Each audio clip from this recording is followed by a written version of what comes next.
Perumpamaan tentang seorang penabur. Pada hari itu, keluarlah Yesus dari rumah dan duduk di tepi danau. Lalu datanglah orang banyak berbondong-bondong dan mengerumuni dia, sehingga ia naik ke perahu dan duduk di situ. Sedangkan orang banyak semuanya berdiri di pantai. Ia menyampaikan banyak hal dalam perumpamaan kepada mereka. Katanya, adalah seorang penabur keluar untuk menabur. Pada waktu ia menabur, sebagian benih itu jatuh di pinggir jalan. Lalu datanglah burung dan memakannya sampai habis. Sebagian jatuh di tanah yang berbatu-batu, yang tidak banyak tanahnya. Lalu benih itu pun segera tumbuh karena tanahnya tipis. Namun, sesudah matahari terbit, layulah tanaman itu dan menjadi kering karena tidak berakar. Benih yang lain jatuh di tengah semak duri, lalu makin besarlah semak itu dan menghimpitnya sampai mati. Benih-benih lainnya jatuh di tanah yang baik lalu berbuah. Ada yang 100 kali lipat, ada yang 60 kali lipat, ada yang 30 kali lipat. Siapa bertelinga, hendaklah ia mendengar. Kemudian datanglah murid-muridnya dan bertanya kepadanya, "Mengapa engkau berkata-kata kepada mereka dalam perumpamaan?" Jawab Yesus, "Kepadamu diberi karunia untuk mengetahui rahasia-rahasia kerajaan surga, tetapi kepada mereka tidak. Sebab siapa yang mempunyai, kepadanya akan diberi, sehingga ia berkelimpahan. Tetapi siapa yang tidak mempunyai, apapun yang ada padanya akan diambil darinya. Inilah sebabnya aku berkata-kata dalam perumpamaan kepada mereka. Sekalipun melihat, mereka tidak melihat. Sekalipun mendengar, mereka tidak mendengar dan tidak mengerti. Jadi, terhadap mereka genaplah nubuat Yesaya yang berbunyi, kamu akan sungguh-sungguh mendengar, tetapi tidak mengerti.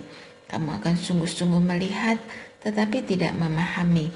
Sebab hati bangsa ini telah menebal, dan telinganya berat mendengar, dan matanya melekat tertutup, supaya jangan mereka melihat dengan matanya, dan mendengar dengan telinganya, dan mengerti dengan hatinya, lalu berbalik, sehingga aku menyembuhkan mereka. Namun, berbahagialah matamu karena melihat dan telingamu karena mendengar. Sebab sesungguhnya aku berkata kepadamu, banyak nabi dan orang benar ingin melihat apa yang kamu lihat, tetapi tidak melihatnya, dan ingin mendengar apa yang kamu dengar, tetapi tidak mendengarnya. Karena itu, dengarlah arti perumpamaan penabur itu. Kepada setiap orang yang mendengar firman tentang kerajaan tetapi tidak mengerti, datanglah si jahat dan merampas yang ditaburkan dalam hati orang itu. Itulah benih yang ditaburkan di pinggir jalan. Yang ditaburkan di tanah yang berbatu-batu artinya orang mendengar firman itu dan segera menerimanya dengan gembira. Namun ia tidak berakar dan tahan sebentar saja. Apabila datang penindasan atau penganiayaan karena firman itu, orang itu pun segera murtad. Yang ditaburkan di tengah semak duri artinya orang mendengar firman itu, lalu kekhawatiran dunia ini dan tipu daya kekayaan menghimpit firman itu sehingga tidak berbuah. Yang ditaburkan di tanah yang baik artinya orang mendengar firman itu dan mengerti, dan karena itu ia berbuah. Ada yang 100 kali lipat, ada yang 60 kali lipat, ada yang 30 kali lipat. Perumpamaan tentang lalang di antara gandum. Yesus menyampaikan suatu perumpamaan lain lagi kepada mereka. Katanya, kerajaan surga itu seumpama orang yang menaburkan benih yang baik di ladangnya. Namun, pada waktu semua orang tidur, datanglah musuhnya menaburkan benih lalang di antara gandum itu, lalu pergi. Ketika gandum itu tumbuh dan mulai berbulir, tampak jugalah lalang itu. Lalu datanglah hamba-hamba pemilik ladang itu kepadanya dan berkata, "Tuan, Bukankah benih baik yang Tuhan taburkan di ladang Tuhan? Jadi dari manakah lalang itu? Jawab Tuhan itu, seorang musuh yang melakukannya. Lalu berkatalah hamba-hamba itu kepadanya, jadi maukah Tuhan supaya kami pergi mencabut lalang itu? Namun ia berkata, jangan, sebab mungkin gandum itu ikut tercabut pada waktu kamu mencabut lalang itu. Biarkanlah keduanya tumbuh bersama sampai waktu menuai. Pada waktu itu aku akan berkata kepada para penuai, kumpulkanlah dahulu lalang itu dan ikatlah, berberkas-berkas untuk dibakar. Kemudian kumpulkanlah gandum itu ke dalam lumbungku. Perumpamaan tentang biji sesawi dan ragi. Yesus menyampaikan suatu perumpamaan lain lagi kepada mereka. Katanya, kerajaan surga itu seumpama biji sesawi yang diambil dan ditaburkan orang di ladangnya. Memang biji itu yang paling kecil dari segala jenis benih, tetapi apabila sudah tumbuh, sesawi itu lebih besar daripada sayuran yang lain, bahkan menjadi pohon, sehingga burung-burung di udara datang bersarang pada cabang-cabangnya. Ia menceritakan perumpamaan ini juga kepada mereka. Kerajaan surga itu seumpama ragi yang diambil seorang perempuan dan diaduk ke dalam tepung terigu sebanyak 40 liter sampai mengembang seluruhnya. Semuanya itu disampaikan Yesus kepada orang banyak dalam perumpamaan, dan tanpa perumpamaan suatu pun tidak disampaikannya kepada mereka, supaya digenapi firman yang disampaikan melalui nabi. Aku akan membuka mulutku menyampaikan perumpamaan. Aku akan mengucapkan hal yang tersembunyi sejak dunia dijadikan. Penjelasan perumpamaan tentang lalang di antara gandum. Sesudah itu Yesus meninggalkan orang banyak itu lalu masuk ke rumah. Murid-muridnya datang dan berkata kepadanya, jelaskanlah kepada kami perumpamaan tentang lalang di ladang itu. Ia menjawab, orang yang menaburkan benih baik ialah anak manusia. Ladang ialah dunia. Benih yang baik itu anak-anak kerajaan, sedangkan lalang anak-anak si jahat.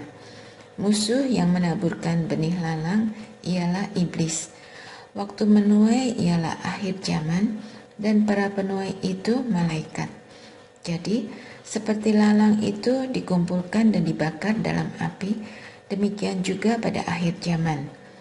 Anak manusia akan menyuruh malaikat-malaikatnya, dan mereka akan mengumpulkan dari dalam kerajaannya segala sesuatu yang menyebabkan orang berbuat dosa dan semua orang yang melakukan kejahatan, lalu mencampakkan mereka ke dalam tungku berapi. Di sanalah akan terdapat ratapan dan kertak gigi. Pada waktu itulah orang-orang benar akan bercahaya seperti matahari dalam kerajaan Bapa mereka. Siapa bertelinga, hendaklah ia mendengar. Perumpamaan tentang harta terpendam dan mutiara yang berharga. Kerajaan surga itu seumpama harta yang terpendam di ladang yang ditemukan orang, lalu dipendamnya lagi. Oleh sebab sukacitanya, pergilah ia menjual seluruh miliknya, lalu membeli ladang itu. Demikian pula kerajaan surga itu seumpama seorang pedagang yang mencari mutiara-mutiara yang indah. Setelah ditemukannya satu yang sangat berharga, ia pun pergi menjual seluruh miliknya, lalu membeli mutiara itu. Perumpamaan tentang jala besar. Kerajaan surga itu juga seumpama jala besar yang ditebarkan di laut, lalu terkumpullah berbagai jenis ikan. Setelah penuh, jala itu diseret orang ke pantai, lalu duduklah mereka dan mengumpulkan ikan yang baik ke dalam tempayan, dan ikan yang tidak baik mereka buang. Demikianlah juga pada akhir zaman, malaikat-malaikat akan datang memisahkan orang jahat dari antara orang benar, lalu mencampakkan mereka ke dalam tungku berapi. Di sanalah akan terdapat ratapan dan kertak gigi. Mengertikah kamu semuanya itu? Jawab mereka, ya.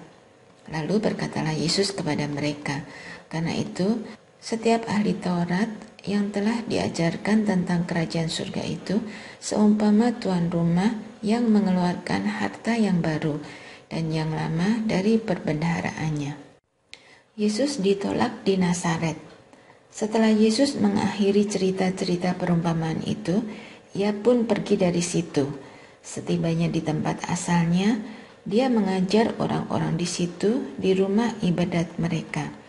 Mereka pun takjub dan berkata, "Dari mana diperolehnya hikmat itu dan kuasa mengadakan mujizat-mujizat itu? Bukankah ia ini anak tukang kayu? Bukankah ibunya bernama Maria dan saudara-saudaranya Yakobus, Yusuf, Simon, dan Yudas? Bukankah saudara-saudaranya perempuan semuanya ada bersama kita? Jadi, dari mana ia memperoleh semuanya itu?" Mereka pun kecewa dan menolak dia. Yesus berkata kepada mereka, "Seorang nabi dihormati di mana-mana, kecuali di kampung halamannya dan di rumahnya." Karena mereka tidak percaya, tidak banyak mujizat diadakannya di situ. Perempuan-perempuan yang melayani Yesus. Tidak lama sesudah itu, Yesus berjalan berkeliling dari kota ke kota dan dari desa ke desa, memberitakan Injil Kerajaan Allah. Ke-12 rasul bersama dia. Demikian juga beberapa perempuan yang telah disembuhkan dari roh-roh jahat dan berbagai penyakit, yaitu Maria yang disebut Magdalena yang telah dibebaskan dari 7 roh jahat, Yohana istri Kusa, bendahara Herodes, Susana, dan banyak perempuan lain. Perempuan-perempuan ini melayani rombongan itu dengan harta milik mereka. Perumpamaan tentang seorang penabur. Ketika orang banyak dalam jumlah besar berkumpul dan orang-orang dari kota ke kota datang kepada Yesus, berkatalah ia dalam suatu perumpamaan. Adalah seorang penabur keluar untuk menaburkan benihnya. Pada waktu ia menabur, sebagian benih itu jatuh di pinggir jalan, lalu diinjak orang dan burung-burung di udara memakannya sampai habis. Sebagian jatuh di tanah yang berbatu-batu, dan setelah tumbuh, ia menjadi kering karena tidak mendapat air. Sebagian lagi jatuh di tengah semak duri, dan semak itu tumbuh bersama-sama dan menghimpitnya sampai mati. Sebagian jatuh di tanah yang baik, dan setelah tumbuh berbuah 100 kali lipat. Setelah berkata demikian, Yesus berseru, "Siapa yang mempunyai telinga untuk mendengar, hendaklah ia mendengar." Murid-muridnya bertanya kepadanya tentang arti perumpamaan itu. Lalu ia menjawab, "Kepadamu diberi karunia untuk mengetahui rahasia-rahasia kerajaan Allah. Tetapi kepada orang-orang lain, hal itu diberikan dalam perumpamaan, supaya sekalipun melihat mereka tidak melihat, dan sekalipun mendengar mereka tidak mengerti." Inilah arti perumpamaan itu. Benih itu ialah firman Allah. Yang di pinggir jalan ialah orang-orang yang mendengarnya. Kemudian datanglah iblis, lalu mengambil firman itu dari dalam hati mereka, supaya mereka jangan percaya dan diselamatkan. Yang di tanah yang berbatu-batu ialah orang-orang yang mendengar firman itu dan menerimanya dengan gembira. Tetapi mereka tidak berakar. Mereka percaya sebentar saja dan dalam masa pencobaan mereka murtad. Yang jatuh dalam semak duri ialah orang-orang yang mendengar firman itu, namun dalam perjalanan hidupnya mereka terimpit oleh kekhawatiran, kekayaan, dan kenikmatan hidup, sehingga mereka tidak menghasilkan buah yang matang. Yang di tanah yang baik artinya orang-orang mendengar firman itu, menyimpannya dalam hati yang baik, dan mengeluarkan buah dalam ketekunan. Perumpamaan tentang pelita. Tidak ada orang yang menyalakan pelita lalu menutupinya dengan tempayan atau meletakkannya di bawah tempat tidur, tetapi ia meletakkannya di atas kaki pelita, supaya orang yang masuk dapat melihat cahayanya. Sebab tidak ada sesuatu yang tersembunyi yang tidak akan dinyatakan, dan tidak ada sesuatu yang rahasia yang tidak akan diketahui dan menjadi nyata. Karena itu, perhatikanlah cara kamu mendengar. Sebab siapa yang mempunyai, kepadanya akan diberi. Tetapi siapa yang tidak mempunyai, bahkan apa yang dianggapnya ada padanya akan diambil juga darinya. Yesus dan sanak saudaranya.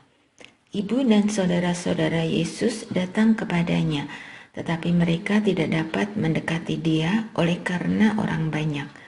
Orang memberitahukan kepadanya, "Ibumu dan saudara-saudaramu ada di luar dan ingin bertemu dengan engkau." Jawabnya kepada mereka, "Ibuku dan saudara-saudaraku ialah mereka yang mendengarkan firman Allah dan melakukannya." Angin ribut diredakan. Pada suatu hari, Yesus naik ke dalam perahu bersama murid-muridnya, dan ia berkata kepada mereka, "Mari kita pergi ke seberang danau." Mereka pun bertolak. Ketika mereka sedang berlayar, Yesus tertidur, lalu turunlah topan ke danau, sehingga perahu itu kemasukan air dan mereka berada dalam bahaya. Murid-muridnya datang membangunkan dia, katanya, "Guru, guru, kita binasa." Ia pun bangun lalu menghardik angin dan air yang mengamuk itu. Angin dan air itu pun reda dan danau itu menjadi teduh. Lalu katanya kepada mereka, "Di manakah kepercayaanmu?" Mereka pun menjadi takut dan heran. Lalu berkata seorang kepada yang lain, "Siapa sebenarnya orang ini sehingga ia memberi perintah kepada angin dan air dan mereka taat kepadanya?" Yesus mengusir roh jahat dari orang Gerasa. Kemudian mendaratlah Yesus dan murid-muridnya di tanah orang Gerasa yang letaknya berseberangan dengan Galilea. Setelah Yesus naik ke darat, datanglah seorang laki-laki dari kota itu menemui dia. Orang itu dirasuki oleh setan-setan dan sudah lama ia tidak berpakaian. Ia tidak tinggal dalam rumah tetapi di pekuburan. Ketika melihat Yesus, ia berteriak lalu sujud di hadapannya dan berkata dengan suara keras, "Apa urusanmu dengan aku, hai Yesus, Anak Allah yang Maha Tinggi? Aku mohon, janganlah menyiksa aku." Sebelumnya, Yesus pernah memerintahkan roh jahat itu keluar dari orang itu. Roh itu sering menyeret-nyeret dia, maka untuk menjaganya, tangannya dibelenggu dan kakinya dirantai. Namun ia memutuskan segala pengikat itu, dan ia dihalau oleh setan itu ke tempat-tempat yang terpencil. Yesus bertanya kepadanya, "Siapa namamu?" Jawabnya, "Legion," karena ia kerasukan banyak setan. Setan-setan itu pun memohon kepada Yesus supaya ia jangan memerintahkan mereka masuk ke dalam jurang maut. Di situ ada sekawanan besar babi sedang mencari makan di lereng bukit itu. Lalu setan-setan itu memohon kepada Yesus supaya ia memperkenankan mereka memasuki babi-babi itu. Yesus mengabulkan permohonan mereka. Lalu keluarlah setan-setan itu dari orang itu dan memasuki babi-babi itu. Kawanan babi itu terjun dari tebing yang curam ke dalam danau, lalu mati lemas. Setelah penjaga-penjaga babi itu melihat apa yang telah terjadi, mereka lari dan menceritakan hal itu di kota dan di desa-desa sekitarnya. Lalu keluarlah orang-orang untuk melihat apa yang telah terjadi. Mereka datang kepada Yesus dan mereka menjumpai orang yang telah ditinggalkan setan-setan itu duduk dekat kaki Yesus, telah berpakaian dan sudah waras. Mereka pun merasa takut. Orang-orang yang telah melihat sendiri hal itu memberitahukan kepada mereka bagaimana orang yang dirasuk setan itu telah diselamatkan. Seluruh penduduk daerah Gerasa pun meminta Yesus meninggalkan mereka, sebab mereka sangat ketakutan. Lalu naiklah ia ke dalam perahu dan kembali. Orang yang telah ditinggalkan setan-setan itu meminta supaya ia diperkenankan menyertainya. Namun Yesus menyuruh dia pergi, katanya, "Pulanglah ke rumahmu dan ceritakanlah segala sesuatu yang telah dilakukan Allah kepadamu." Orang itu pun pergi ke seluruh kota dan memberitahukan segala sesuatu yang telah dilakukan Yesus atas dirinya. Yesus membangkitkan anak Yairus dan menyembuhkan seorang perempuan yang sakit pendarahan. Ketika Yesus kembali, orang banyak menyambut dia, sebab mereka semua menanti-nantikan dia.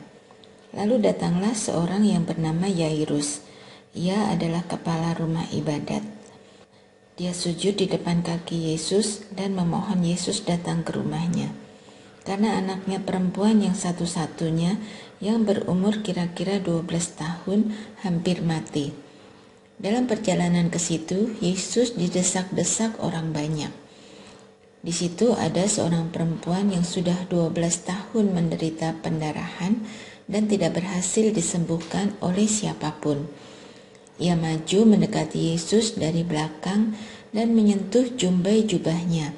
Dan seketika itu juga berhentilah pendarahannya. Lalu kata Yesus, "Siapa yang menyentuh aku?"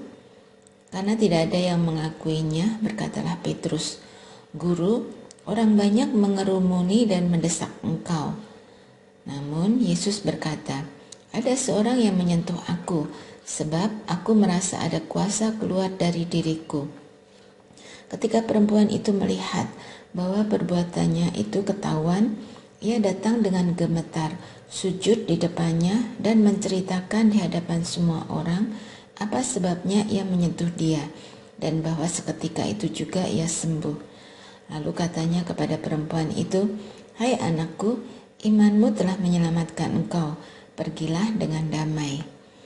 Sementara Yesus masih berbicara, datanglah seorang dari keluarga kepala rumah ibadat itu dan berkata, "Anakmu sudah meninggal, jangan lagi engkau menyusahkan guru." Yesus mendengarnya dan berkata kepada Yairus, "Jangan takut, percaya saja dan anakmu akan diselamatkan." Setibanya di rumah Yairus, Yesus tidak memperbolehkan seorang pun masuk dengan dia, kecuali Petrus, Yohanes, dan Yakobus, serta ayah anak itu dan ibunya. Semua orang menangis dan meratapi anak itu.